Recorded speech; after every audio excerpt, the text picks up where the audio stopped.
Well, for more on this, we're joined from Washington, D.C. by Firas Maksad, an adjunct professor at George Washington University. Mr. Maksad, very good to have you with us on Al Jazeera.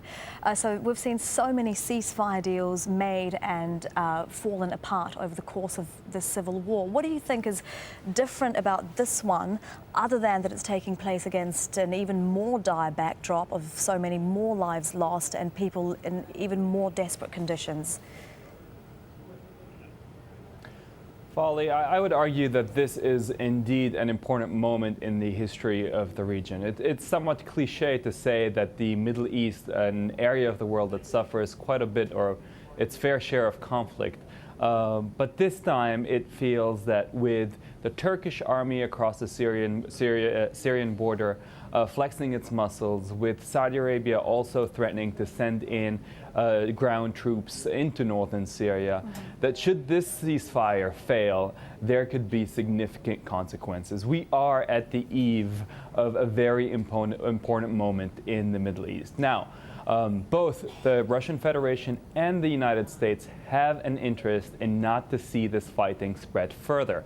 And I think we're seeing that translate in the UN Security Council resolution that was just passed. The problem is that there's many crossing undercurrents here. Saudi Arabia and Iran being rivals at each other and in many ways fighting it out in Syria. Also Turkey and the Kurds, also with the many differences there, fighting it out in Syria. So it will be a challenge for both the United States and the Russian Federation at best to try and keep a lid on things and make sure that this ceasefire is implemented. An incredibly complicated situation, as you're talking about. I don't think anyone's expecting a complete halt in hostilities for that reason, especially also given that ISIL, Jabhat al-Nusra, aren't included in the deal.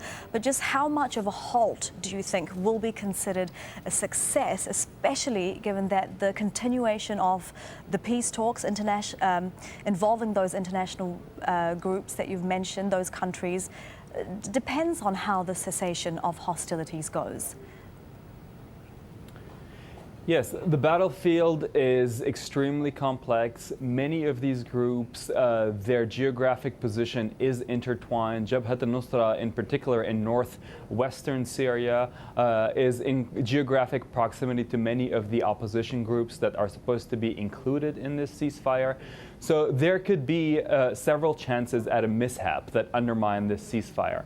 I think here political will and the intentions of the various parties will come into play, and also the ability of international diplomacy being represented by the United States and the Russian Federation to translate the lull in hostilities, if not the complete end of hostilities, but the lull in hostilities into political progress on the negotiating table.